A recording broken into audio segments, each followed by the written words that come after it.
Welcome back everybody. हम आपसे बार बार कहते रहे हैं कि जो भी पढ़े वो समसामयिक दृष्टिकोण से पढ़ें। ऑब्वियसली रेट ऑफ प्रोहिबिशन भी आपको डिजिटल डेवलपमेंट के या डिजिटल एरा के संदर्भ में पढ़नी पड़ेगी। तो भैया क्या आज रेट ऑफ प्रोहिबिशन इम्पॉर्टेंट है?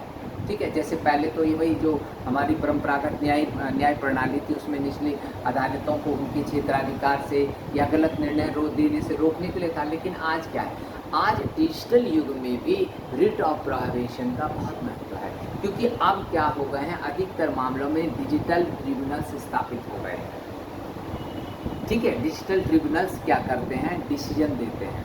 डिजिटल चाहे इनकम टैक्स का हो, जीएसटी के बहुत सारे जो होते हैं मामलों में डिजिटल ट्रिब्यूनल्स बना दिए गए हैं। तो अब डिजिटल ट्रिब्यूनल्स की कार्रवाई उनके क्षेत्राधिकार से बाहर चली गई।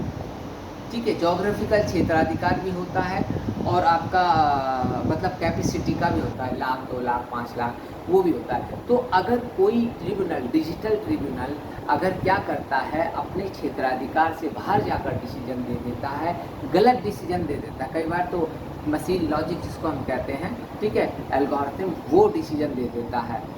ठीक, तो उसके खिलाफ कई बार क्या करते हैं, आपने कई बार सुना होगा कि एक गरीब किसान को 5 करोड़ का इनकम टैक्स का नोटिस आ गया, ऐसी न्यूज़ आप पढ़ते रहते होंगे। तो ये मशीन लॉजिक से निकलते हैं, ठीक है, एल्गोरिथम से निकलते। तो ऐसे डिसीजन के विरुद्ध क्या किया जा सकता है, रिट ऑफ प्रोहिबिशन। ठीक है, कि जो लोग जो ट्रिब्यूनल का डिजिटल ट्रिब्यूनल के में अप्लाई किए हैं, अगर उन्हें लगता है कि डिजिटल ट्रिब्यूनल क्या कर रहा है, अपने क्षेत्राधिकार से बाहर जा रहा है या अपनी क्षेत्राधिकार जिससे जितना वो कॉम्पिटेंट है उससे बाहर जाकर डिसीजन दे रहा है, गलत डिसीजन दे रहा है, तो व्यक्ति क्या कर सकता है, न्यायालय में रिट ऑफ प्रोहिबिशन मांग सकता है। तो नो डाउट कि writ of prohibition is very important. तो क्वेश्चन इस पर क्या बनेगा, क्वेश्चन ये, डिजिटल युग में तकनीकी और इंटरनेट के बढ़ते प्रभाव ने रिट ऑफ प्रोहिबिशन की प्रासंगिकता और उपयोग को कई नए आयाम दिए हैं। टिप्पणी करें। Thank you.